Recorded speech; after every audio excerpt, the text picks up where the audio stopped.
know that one.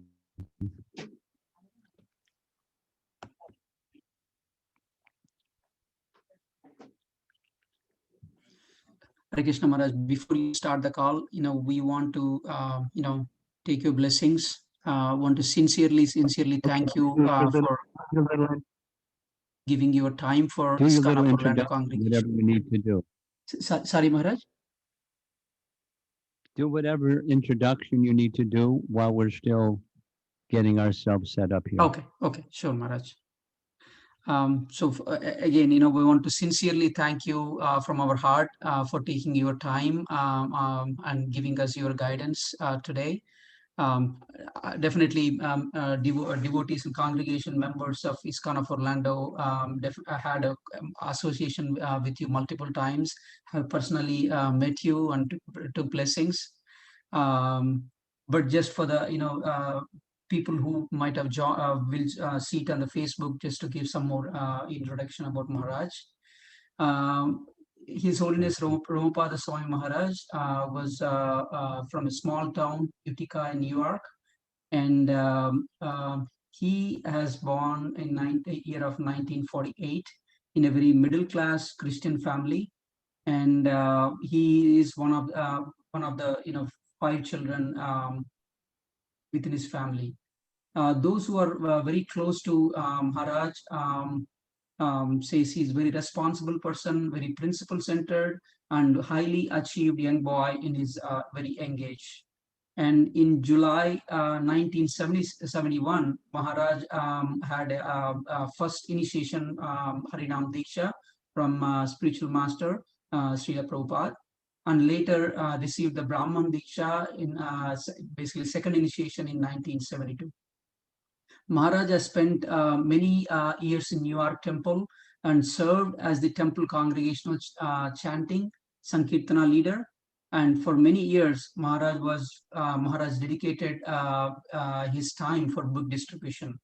And Maharaj would arrange various distribution events, provide books, prasadam, and acquire necessary permits for any events that are getting conducted across the places. And in 1983, Maharaj accepted sannyasa, the renounced order of life. He traveled extensively throughout the United States, Europe, sharing Krishna consciousness. And in 1985, Maharaj became the official initiating spiritual master. And he has many disciples, very sincere disciples, even from ISKCON Orlando congregation. Maharaj also served as a GBC for many temples within the ISKCON. Despite his intense travel and Mangala, managerial duties, Romapada Swami has nurtured the devotees and their lives to receive the Krishna consciousness and the love of God. And even I think Maharaj also had made some wonderful audios last time he presented and gave us to some of the congregation members about Ramayan. I still remember that. So Maharaj, without further ado, thank you so much for taking your time. Please bless us and take us from here on a wonderful topic you have today. Thank you so much. Nama Om Vishnupadaya Krishna Prasthaya Bhutale Srimate Bhakti Vedanta Swami Niti Namine Namaste Saraswate Devi Gauravani Pracharine Nirvishesha Shunyavadi Paschatya Desatarine Jaya Sri Krishna Chaitanya Prabhu Nityananda Shri Advaita Gadadhar Shivasadi Gaur Bhakta Vrinda Hare Krishna Krishna Krishna Hare Hare Hare Rama Rama Rama Hare Hare. Can you see the screen that says primary characteristics of Vaishnava etiquette? There you Yes. see it. Yes. Okay. So that's our topic. And just a little background.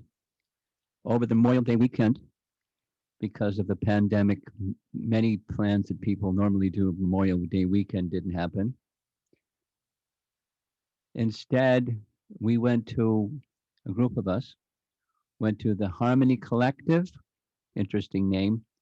It's an ISKCON center in Ypsilanti near University of Michigan, near Ann Arbor. And we had a seminar on the topic. All the speakers touched the same topic. The title was something like this: authenticity and Vaishnava are both possible simultaneously. That was an interesting topic.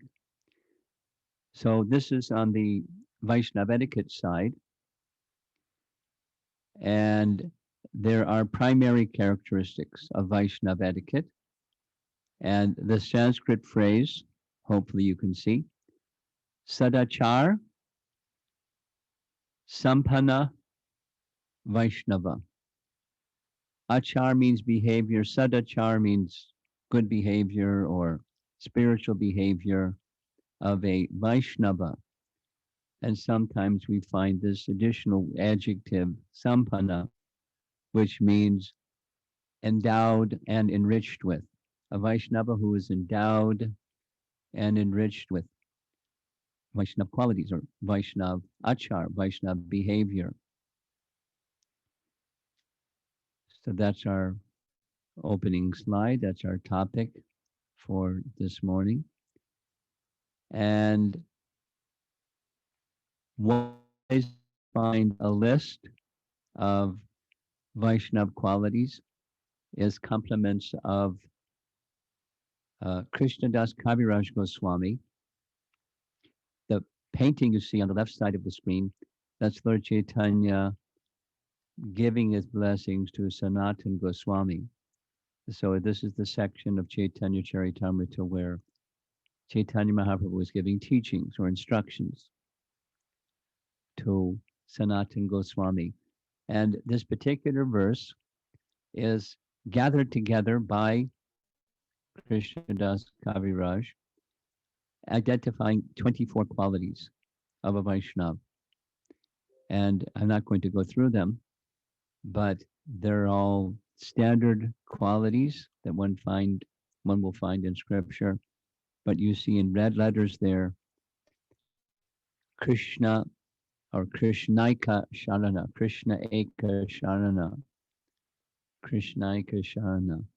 According to our acharyas who have taken this nice teaching of Krishnadas Kaviraj, they say it's the Swarup Lakshana of all the 24 qualities. Swarup Lakshana means if you have this one, you have the three. The other 23, they're called tatashta or marginal qualities. And the one quality that's primary for any Vaishnava is the primary characteristic of Swarup Lakshana, which is Krishna Eka Sharana. That is connecting with our topic, primary characteristics of Vaishnava etiquette or Vaishnava quality, the quality, the behavior of a Vaishnava. This is the foremost one. And behind the foremost one, the others follow. Just like a horse pulls a cart. And the cart, that's the other 23 qualities, and the horse pulls the cart. From this one, the others come, follow behind. And a very similar understanding is found in Bhagavad Gita. Of course, you all like Bhagavad Gita. And in Bhagavad Gita, we find in chapter 13, Krishna responding to a question of Arjuna, what's knowledge? And the object of knowledge, Jnanam and Gyayam. So verses 8 through 12 are items of knowledge When you read them carefully, you'll notice they're all qualities.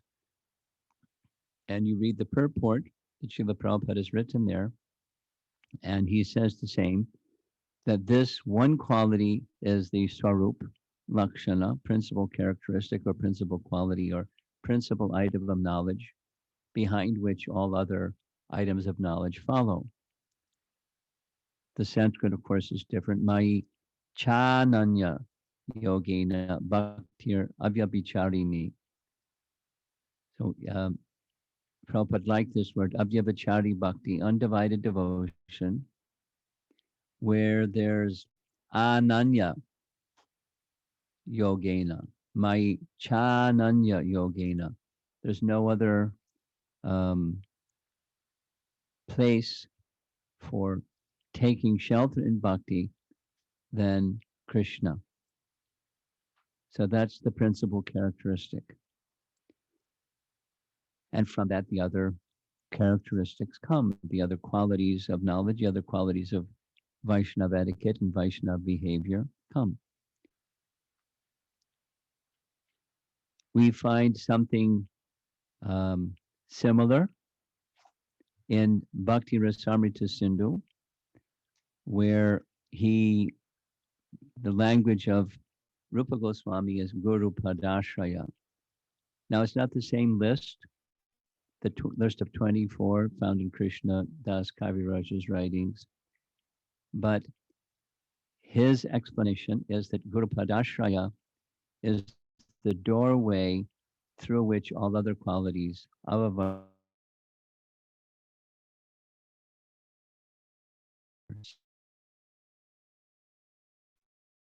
foremost foundational principle for Vaishnav conduct or Vaishnav sadachar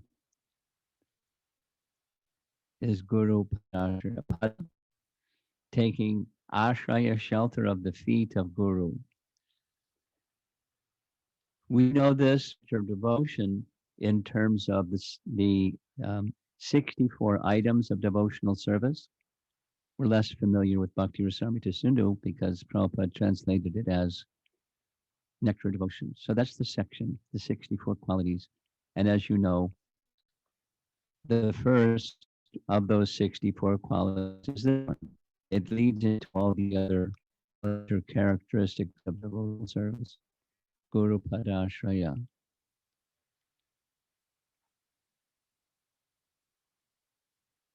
Similarly, in that same list from Bhagavad Gita, it's actually Bhagavad Gita chapter 13, text 8, not chapter 18, text 8, Acharya Upasanam. Again, the purport to that series of verses from Bhagavad Gita where Krishna is explaining what's knowledge. To get Maichananya Yogena Bhaktir Avyabhicharini, this shelter of Krishna, undivided devotional service, this is the doorway. Acharya Upasana, worship of the spiritual master, gives you shelter of Krishna. So another illustration, there's Srila Prabhupada's lotus feet. Whoever may be your Diksha Guru, we all have Srila Prabhupada as our primary Shiksha Guru, and this is the key for Vaishnava qualities and Vaishnava characteristics and Vaishnava behavior and transcendental knowledge that carries us from the material to the spiritual realm. Those two very wonderful lotus feet of our founder Acharya. Another often repeated verse, Prabhupada would refer to. You're familiar with this, those of you that have heard or read Prabhupada's books. Yasyasti bhaktir bhagavatya kinchana sair vair ganais tatra samasute sara. So this akinchana is having no other shelter, having no material shelter. Bhagavat bhakti, no other shelter than Bhagavat bhakti. One who takes such shelter, sair vair gunais tatra, all the good qualities of the suras or the demigods become manifest. To who manifest those good qualities? The decorator of all good qualities is Krishna. It's as you can see, I like visual.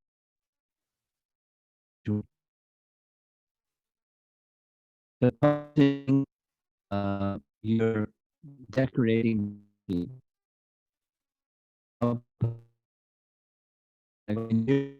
deity, the deity is being decorated, but the person who's decorating the deity is being decorated by the deity.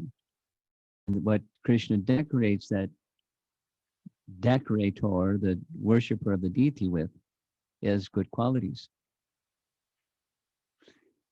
Krishna has a big warehouse, a big, good quality warehouse, and he's very happy to decorate his loving devotee with good qualities. That's what this verse is saying. Just come to the stage, this primary characteristic or Swarup Lakshana, Bhagavat Bhakti, somehow get Bhagavat Bhakti, and that somehow is through the mercy of the spiritual master by Guru Padashraya or Acharya Upasana. And then comes this phrase that he would use sometimes that's maybe understood, misunderstood, come. Now, automatically, you see some gears and wheels and things. Doesn't mean Krishna is a big vending machine. And you go before the vending machine, you'd say, I'd like this quality. And you put some coins in the machine and you pull a lever and down comes the quality down the chute. Not that kind of automatically, because a bhakti is a devotional, not a mechanical process. So at the end of this presentation, I'll have someone send to our facilitator. Did you send already? There's a nice essay that Burijan Prabhu wrote explaining this word automatically. And it's a 9-page essay. So, it's Burijan style. It's very, very comprehensive. And he looks at the word automatically from different angles. And I'll just summarize it succinctly. Automatically means in due course of time. Something like you plant a seed and automatically, with proper nurturing of the seed, then the seed will sprout and the plant will grow and some fruits and flowers will come. That kind of automatically. By proper nurturing, then by nature's arrangement, the bhakti process will yield good qualities. If good qualities don't manifest, it may be just you need some more patience, or maybe that you're not properly applying yourself to the bhakti process. I'll give a little example. Again, it's a visual one. When I was growing up in upstate New York, uh, the house where we lived had a big backyard, and my father liked gardening. So I would go with him in the garden. We do gardening together. And, I learned something about gardening from him. And at some point in time, he decided to buy a peach tree. So we were all excited, dug the hole, put the peach tree in, and it was in the springtime. So I remember standing there looking at this little skinny peach tree, waiting for the peaches. And there weren't any peaches. So I said, I asked my father, where are the peaches? He said, be patient. Smiled. Next year, no peaches. The third year, little green things came out, but they didn't become full peaches. I was disappointed. But the fourth year, then there was like really nice the whole tree was laden with fruits. It took some time. That's the automatically. In due course of time is the automatically. By proper nourishment of the peach tree, it manifested peaches because there's a peach tree. So living entities, being part and parcel of Krishna, have a natural relationship with Krishna, and when acting in prescribed manner, following the vidhis and nishedhas of bhakti, then the do's and the don'ts, then naturally, or thus automatically, bhakti awakens. And when bhakti awakens, the other good qualities awaken. So again, you'll get a PDF in your inbox, our facilitator here, and then you can distribute it to the others to understand. A very nice description from Bhujan Prabhu of what this word automatically means. Now, in the path of devotional service, as I'm sure you've noticed, there's obstacles on the path of devotional service. And the obstacles under one heading is Maya. That is, although the innate attraction for Krishna is there, that innate attraction for Krishna is covered by Maya. And thus, our relationship with Krishna is forgotten. And instead, we see that which isn't in relation to Krishna. We think it's not in relation to Krishna. A fundamental definition in one of the 4 Chatur Shloki verses of the Bhagavatam is this, in simple language. If you see something that appears to have value and substance and meaning and significance separate from Krishna, know that is my illusory potency. So there she is, Maya Devi, and she's got us covered, so to speak, and literally as well. In the center of that image, there's the presiding deities of the 3 modes, Brahma, Shiva, and Vishnu. And they have us covered in different modes. And so there's varieties of coverings. You see down the lower left corner, that's a living entity within a womb of a mother somewhere. And from the time of conception, from time immemorial, we're in that situation as long as we're in the material world. And the bhakti nature of the soul is misdirected. So now we're going to spend a little bit of time in taking a look at some of those non-bhakti or covered attitudes that cover or displace the natural bhakti. And here's an obvious one. The living entity is never set with whatever it is the living entity has at their disposal for senses and sense objects meeting and enjoying. It's never satisfied. And so there's an appetite for more and more and more. And greed is one of those qualities that spoils bhakti.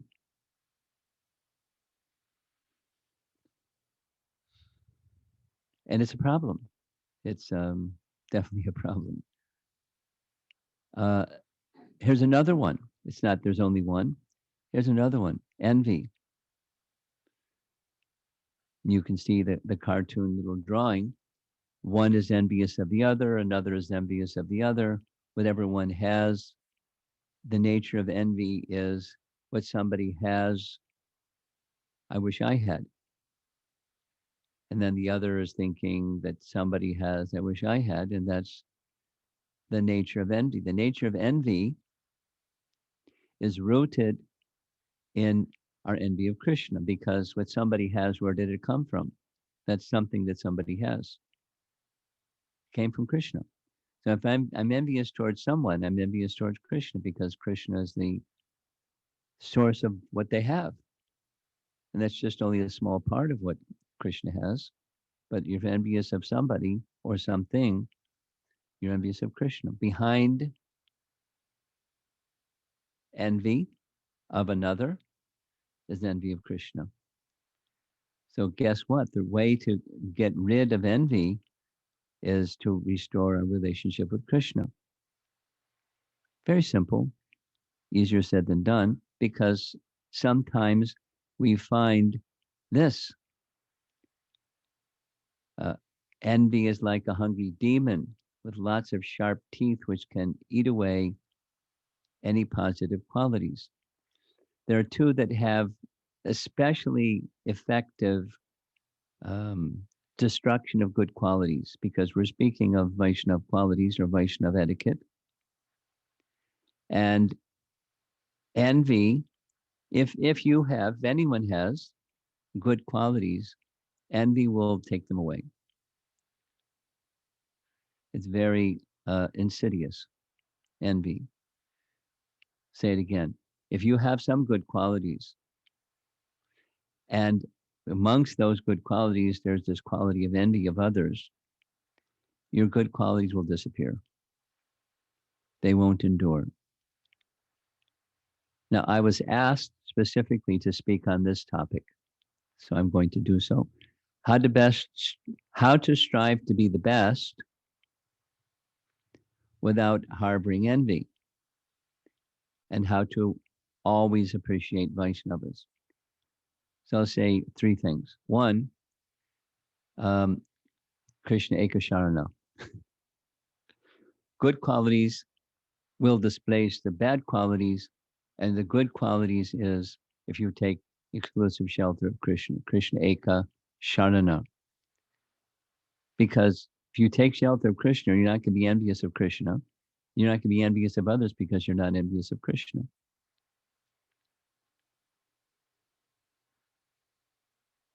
And how to always appreciate Vaishnavas. Well, Vaishnavas are decorated with qualities. So you can appreciate, wow, Krishna is very kind to his devotees. They have this quality, or they have that ability, or someone can sing nicely, or someone can cook nicely, or someone can something, something, something. Krishna's given them this ability, and how wonderful is Krishna? That's one of three answers. A second answer, I'm just sharing with you that in the past month, I've kind of made it like a vow. When people ask how to questions, I'm going to answer Sadhu Sangha. And then you can unpack Sadhu Sangha in so many ways, depending upon the time, place, circumstance, the person, etc. But you associate with those that are sadhus, and you can overcome anything that's negative, and you can awaken all things that are positive. Just by, because Sadhu Sangha means to serve. It's not just hang out. It's Sadhu Sangha means to serve. Those who are sadhus, that's what you do when you're with sadhus. And a third is offering obeisances. If there's a tendency to envy another, offer obeisances from your heart, not just the posture. There's a nice phrase, as you see in the upper right corner of that painting, Namanta Eva. Namanta Eva comes from Brahma's prayer, one of Brahma's prayers to Krishna. Jnane prayasam udapasya namanta eva, that verse. And namanta eva means offering obeisances. I offer my obeisances unto one who has jnane prayasa udapasya namanta eva, who has given up the tendency to understand higher reality and higher truth through knowledge, and they've cast that aside. Instead, they take shelter of the topics of Krishna in the association of devotees. And that's the next one, Vaishnava Seva. This is the third response to the question you see at the top that I was asked to address. How to always appreciate Vaishnavas, serve them. And if you see some good quality, that's a good sign you should go serve them, because they somehow got mercy. And so if they are a recipient of Krishna's mercy, if you want to get Krishna's mercy, go serve them. It's an antidote to envy.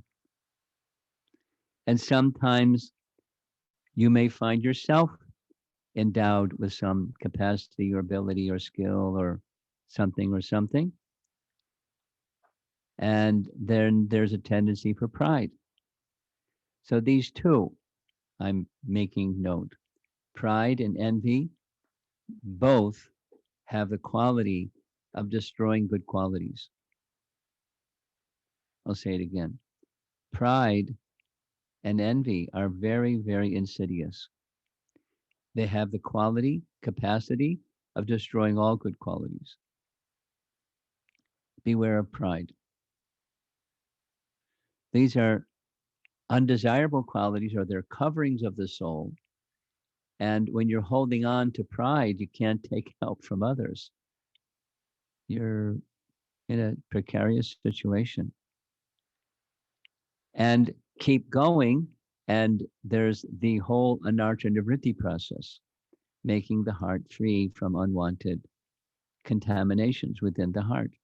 And that can be a very sustained long-term business,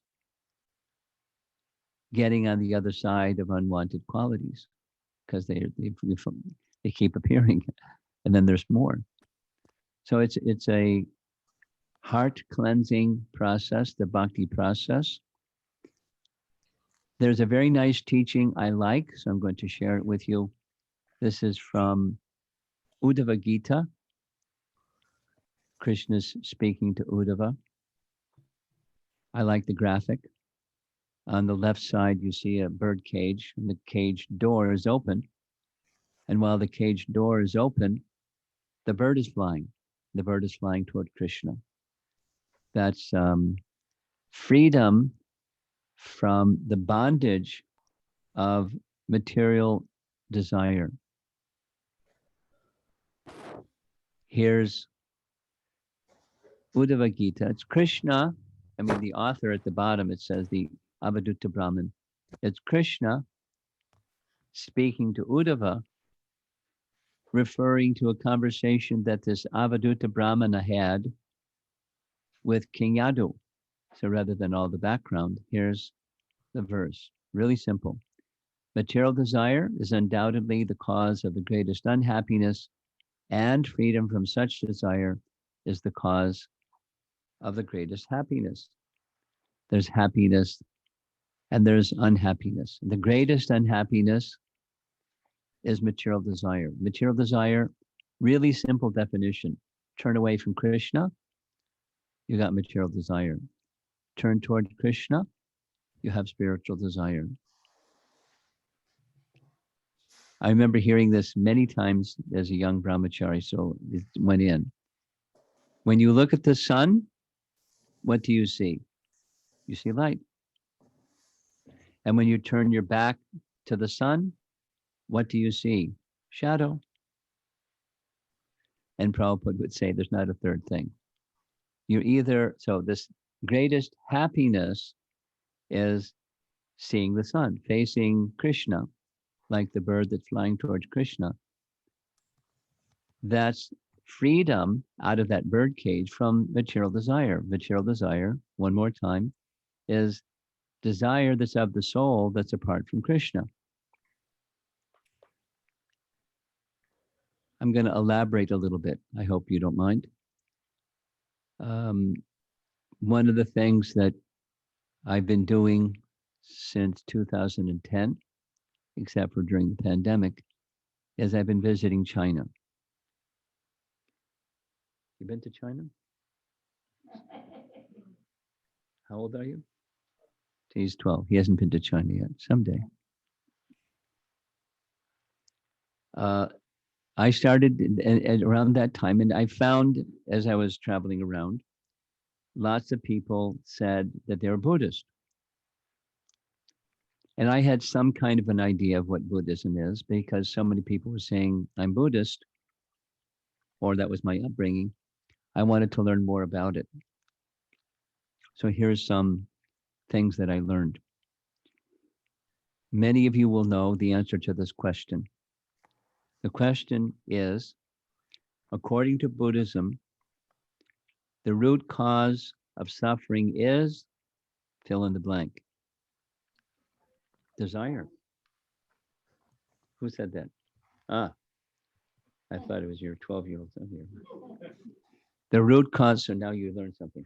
The root cause of suffering, according to Buddhism, the root cause of suffering, desire. If you want to become free from suffering, become free from desire.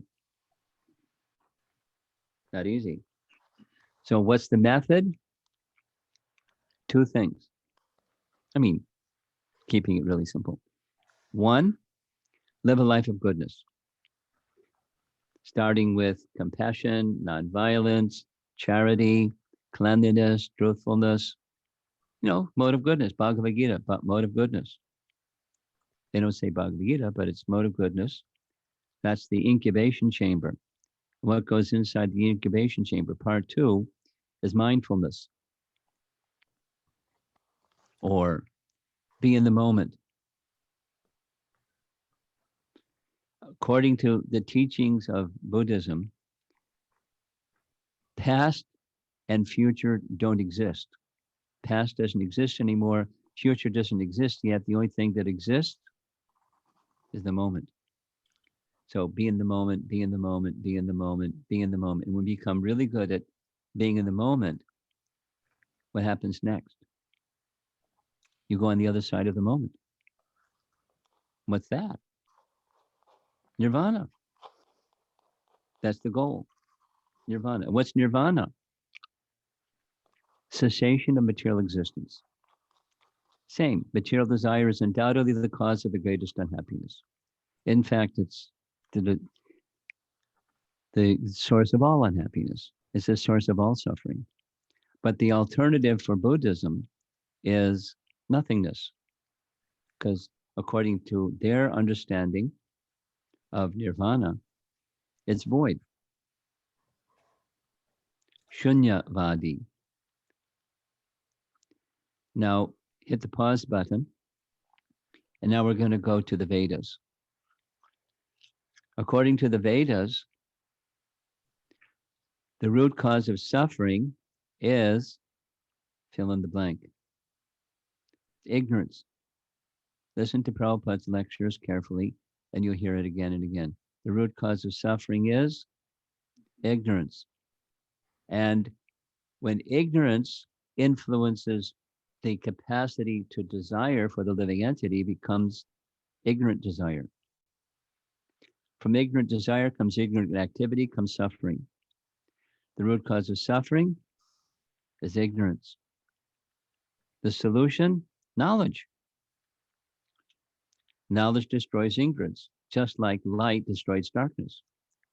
Like that example, when you're facing the sun, you see light.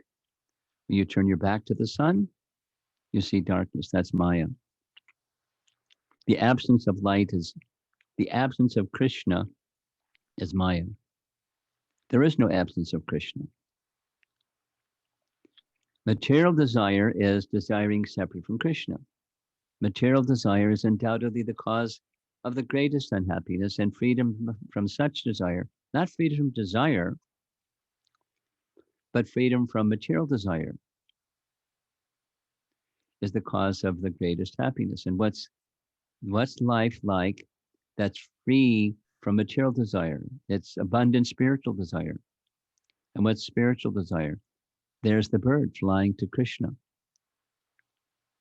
That's what the Avadhuta Brahmana is relating to King Yadu, and Krishna's telling Uddhava about the whole story.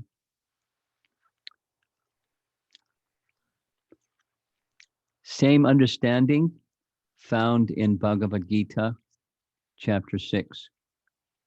Bhagavad Gita, chapter 6, this verse 20 is part of a series where Krishna is describing to Arjuna the Ashtanga Yoga system, and he's describing the mature stage, the stage of Samadhi, where one sees the self by the pure mind and relishes and rejoices in the self.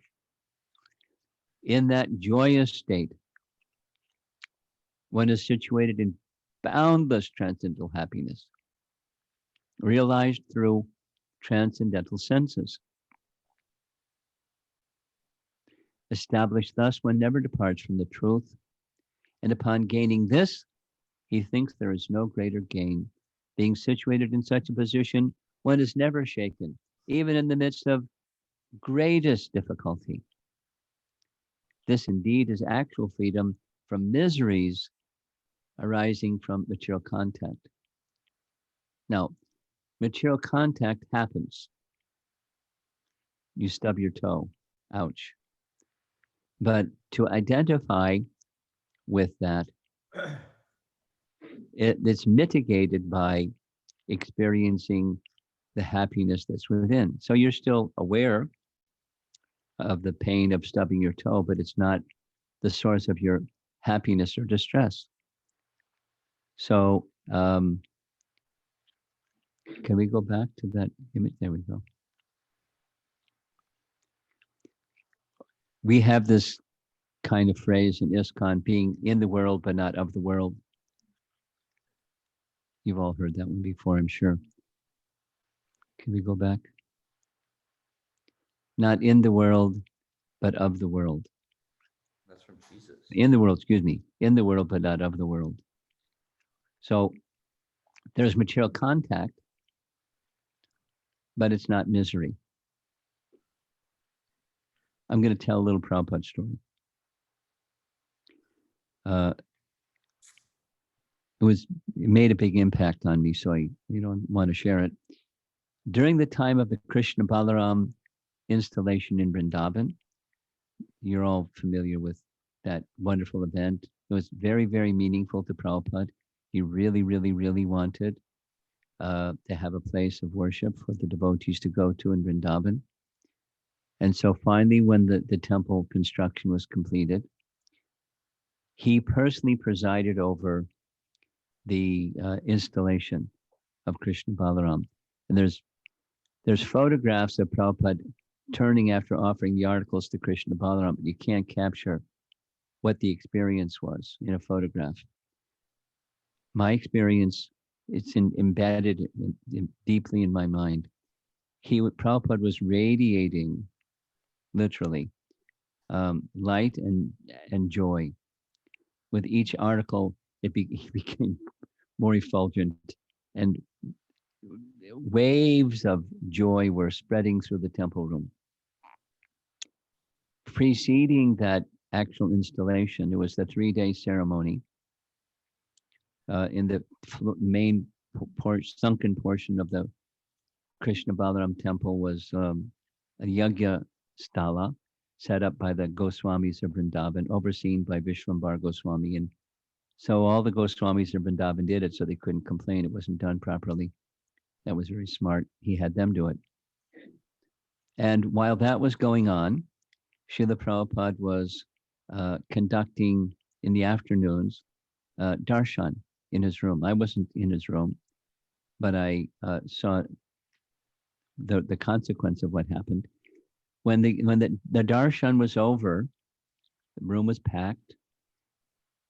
Prabhupada stood up and started walking towards his room.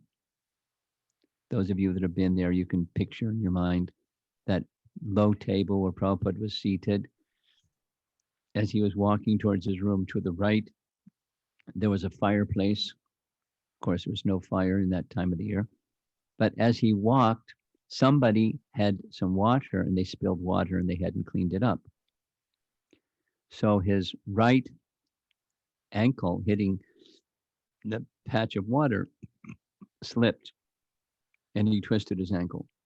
And he caught himself on the edge of the fireplace.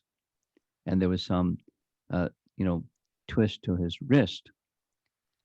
And I wasn't there, but I heard that Prabhupada was, on the one hand, completely detached from the body, on the other hand, to teach disciples a lesson, he became very angry for the purpose of teaching them a lesson. Who has done this? And everybody froze and said nothing. Somebody spilled the water. And Prabhupada said some other things. I don't know what those other things were. Negligence, and this is, very careless. We shouldn't, even ordinary things that we do, We should be very careful, not careless. So I was told by Harisori, Prabhupada went to his room. He immediately requested some medicines. Basically, it was like spices and some leaves and some string. He made with a mortar and pestle. He personally made a poultice and applied the poultice to his ankle and to his wrist, and then tied leaves, green leaves, with string to keep the poultice in place so the swelling would go down. He knew exactly what to do. And the next day was the installation. So I didn't know any of this until the next day, because after he did the arti, installing Krishna Balaram, he came into the temple room, sat on his Vyasasan, and his legs, normally they were folded under his dhoti, but it must have been pain, so it was distended a little bit, hanging down. And I saw because right in the front row, and I saw these leaves wrapped around his ankle and leaves wrapped around his wrist, his right wrist. So I inquired, and that's how I learned what happened. So he was certainly aware of the swelling, but he wasn't experiencing misery due to material contact. His consciousness was beyond the misery of material contact. There is a place, consciousness-wise, one is freed from all miseries arising from material contact. Where you're beyond that misery, you can detect it and you do needful things, but it doesn't control you. Can you fix it again?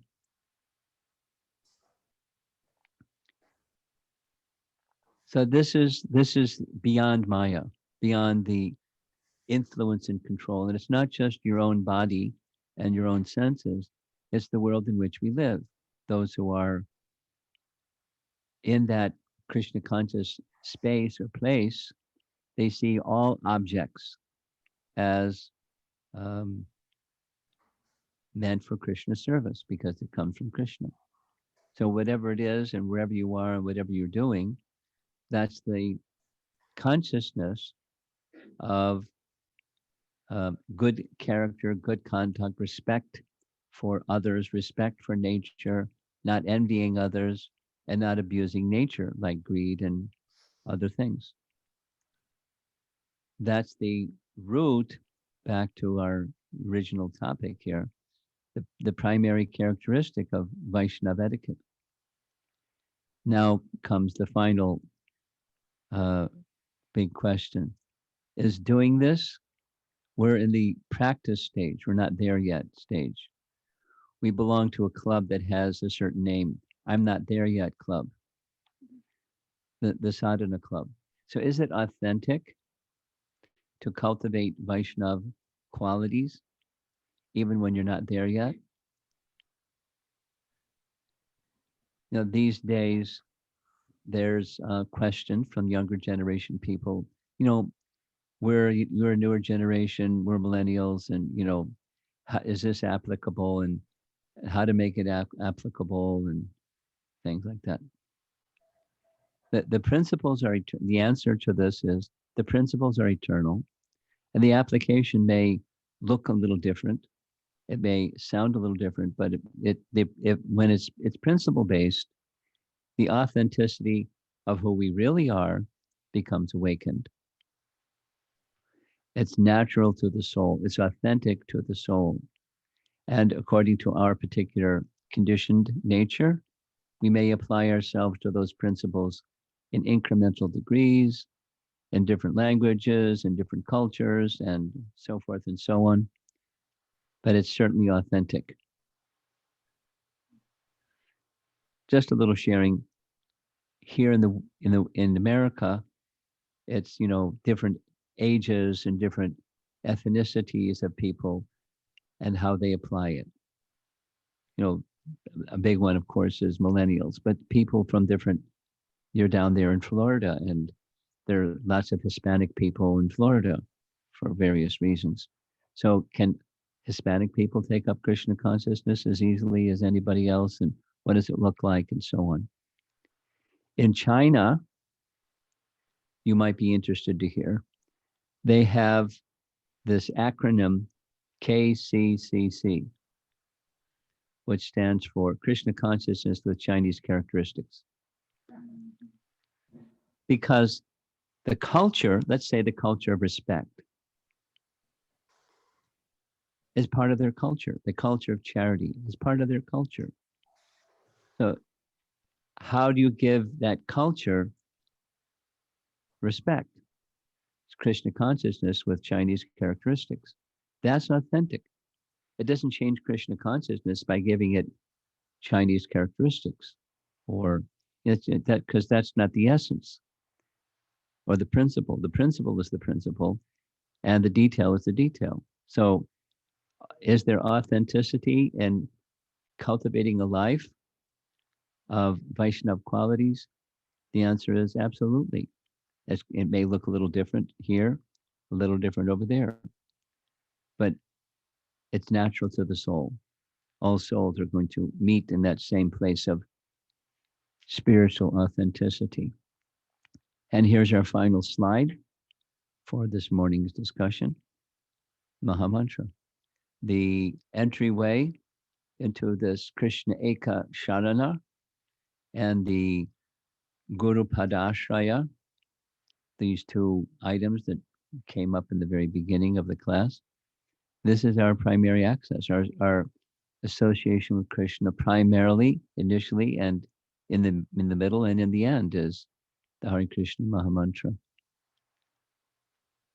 So that's what we're doing in the association of devotees, trying to serve the devotees and become free from pride and envy and greed and other undesirable qualities by these primary characteristic methods.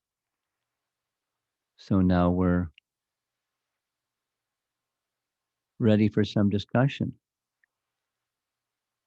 Oh, facilitator there in Orlando. Thank you so much, Maharaj. Thank you for a wonderful class. People who have any comments or questions, please unmute yourself. I see Krishori Priya Mataji. I think you raised your hand. Please go ahead, Mataji. Hare Krishna Maharaj, Dandavat Pranamam, close to Srila Prabhupada. My question was based on what you spoke about envy in the beginning when you were introducing the topic. So is Vaishnav Aparadh also a result of that envy? And if you could just kind of help us elucidate that process so that we understand it better so we can check it before the offense is committed. Could you move that? Yeah, thank you. Just let it flap down so I can hear the speaker better. So now let me repeat back your question. You want to hear something further about the root cause of envy so that we can check it at the beginning? No, my question was whether envy is the cause of offenses to Vaishnav. No. There's many. Turning away from Krishna is the root cause of our offenses to Vaishnavas, because Vaishnavas are representatives of Krishna. Bahir Mukha Jeev, turning our mukha away from Krishna. Bahir Mukha. And when we do that, then we're setting ourselves up for offense to that which is in relation to Krishna. Now, envy is just one of the factors involved following the root cause.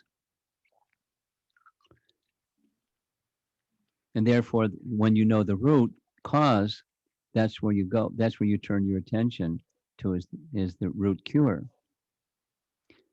And one of the things to help in getting the root cure properly addressed in the medicine is be wary of envy, because that's one of the manifestations of the root cause.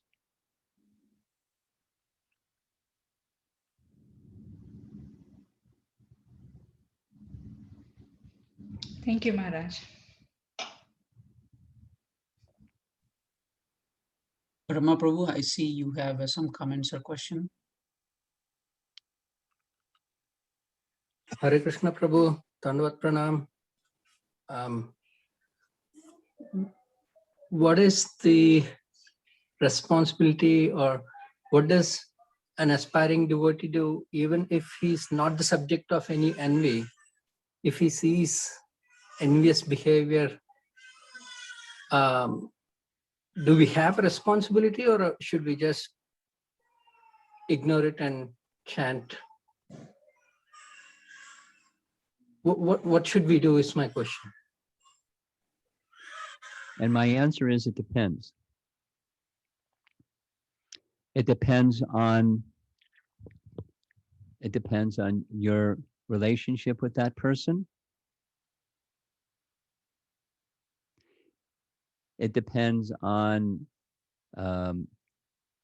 your spiritual shakti, your spiritual strength and purity. Now, for example, one of the teachings of Bhakti Siddhanta on this topic is, physician, heal thyself. Make your heart pure first as your first assignment and first function. If you see there's envy in others, look inside yourself and see, is that tendency inside myself? That's the reflex. When the physician is testing your reflexes, they put one knee over the other leg and tap and see if there's reflex. So there should be a reflex response when you see something like that. Is my heart like that too?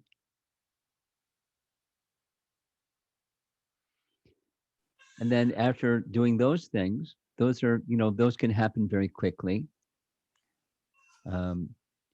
Depending upon your relationship with the person, depending upon your own spiritual capacity and your own spiritual purity, you look to the mood of service. With your mood of service in your heart, is there something I can do to be of some assistance to this person or this situation? And if you don't have an answer, then you can keep asking the question. But it's best to not just do something because you feel you got to do something. Do something, whatever it is that you do should be in the mood of service, is my point. We'll say it negatively. Beware of the what one devotee called the rescuer consciousness. You follow? Here's a problem. Let me go in and rescue the problem because I'm Mr. Rescuer. This other person has some malady. They've got an envy malady. So let me go fix their envy malady. So beware of that. And the antidote is service. What is appropriate according to relationship, according to my capacity, according to the things that are out there, the variables. What are my options for service? And maybe say something, and maybe say nothing, and maybe go to somebody who that person looks up to, and in the mood of service, share, not in the mood of tattletaling or fault finding, but in the mood of service.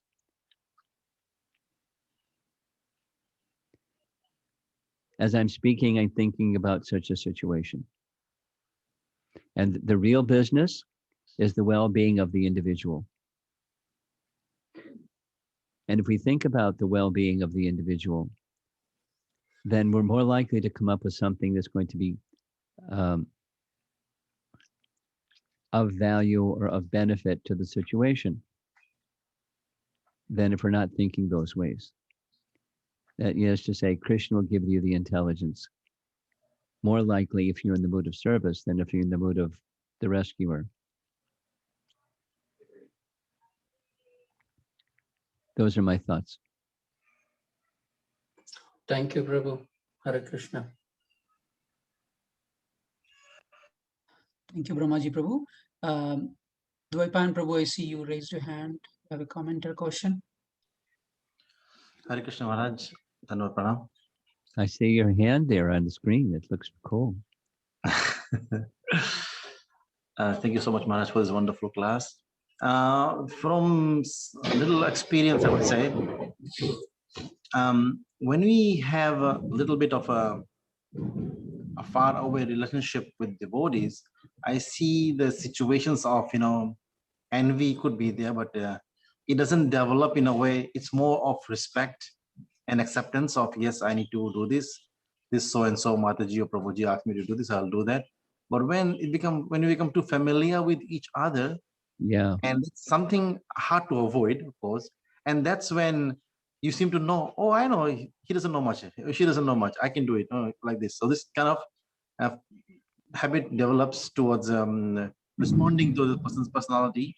And when we do preaching, for example, with new Western people, they have deep respect for you as if you're the like be all and all, how to serve you and all those things. And of course, after some time of preaching happens, then they become closer, which is unavoidable in many situations. And then we see the things start to develop of, becoming too familiar, and then the way we treat each other, and then not accepting things when you say it. And then, of course, the envy and everything else goes from there. So, is it good to keep an arm's length distance with devotees, to not have a situation occur like this and not have any tension at the end of the day?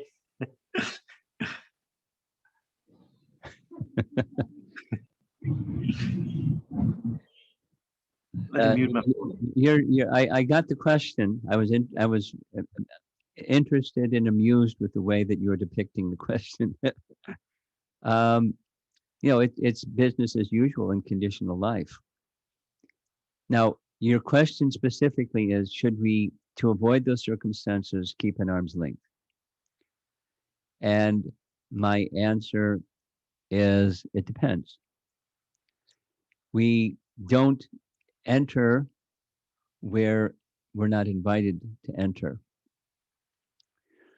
And if we're invited to enter, we enter with respect, knowing it may come to pass, it happens, that by our involving ourselves with others, although from our side we're observing respect, the opposite of respect may, sometimes does, come from the other side. Familiarity breeds contempt. So rather than seeing that here's somebody who I'm interacting with who is really my well-wisher, the Maya factor turns into, here's somebody that has shortcomings. I'm not looking at my shortcomings. I'm looking at their shortcomings, and I start to have contempt for that person. It's just conditioned life. So we as devotees, we know that, and it does impact our relationships in ways that you described. Now, so what we need to do is model the standard of respect on the spiritual platform, and respect of differences, respecting differences, and respecting that somebody is going to have their ups and the downs. The sine curve.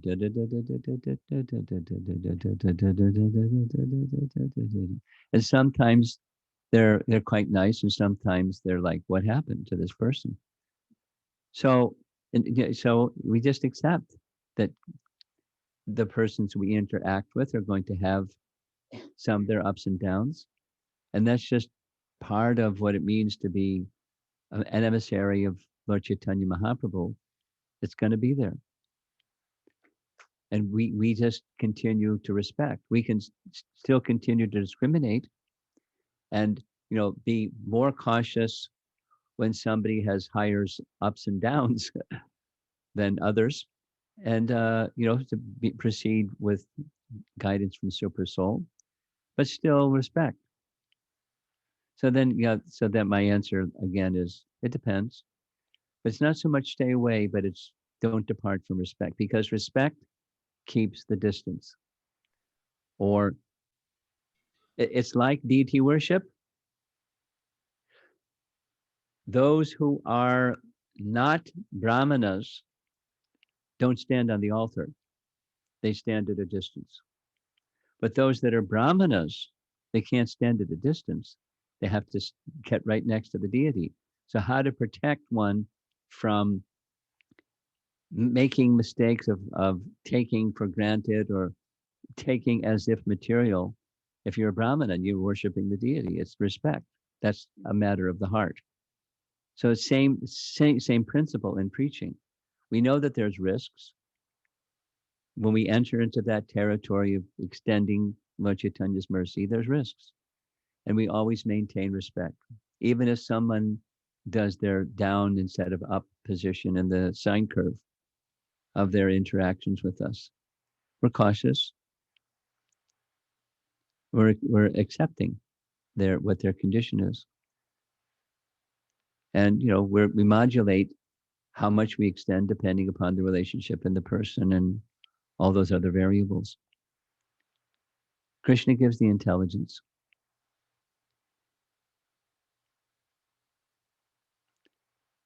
From our side, we want to please him.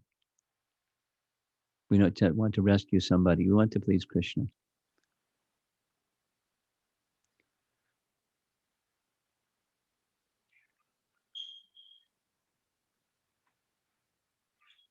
Thank you, Maharaj.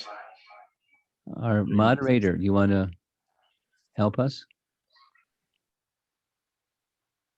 No, I'm just looking to see if anybody else have any other questions here.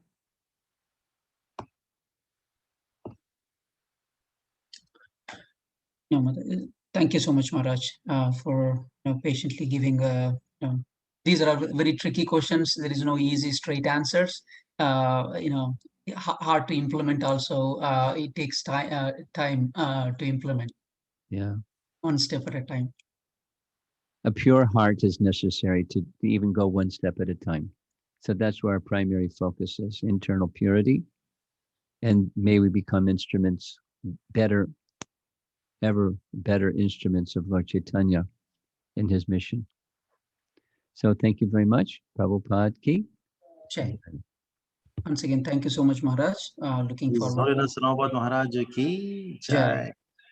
Panchakalpatarubhyascha kripa sindhubhya eva cha patitanam pavanebhyo vaishnavebhyo namo namaha. Jai Shri Prabhupada. Jai Shri